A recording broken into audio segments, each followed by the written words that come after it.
Hey guys, what's up? So in this quick video I'm going to show you how you can get this Tug of War filter on Instagram. So this is a filter. You can tap on the screen to start the filter. Okay, and you have to nod your head to use this filter. Okay, and you have a slider bar on the right side to change your opponent face. Okay, likewise nod your face to play. Okay, so this is the effect, guys. To get this effect, what you have to do, just visit the creator profile. Dude SG is the creator of this effect. You can follow him to unlock all his filter to your Instagram camera tray. He's having some awesome filter. Okay, so check in his filter gallery. This is the filter, Tug of War.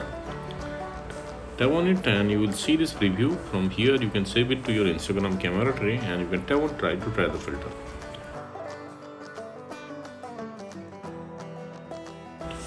Okay, and suppose you are not getting the effect like this, then visit this website. Link to this website I'll give you in the description box below. So here in this website you will see link to the filter. Just tap on the link and open it with Instagram. Okay, and likewise also you can get this effect on Instagram. So that's it, guys. Thanks for watching the video. See you in the next video.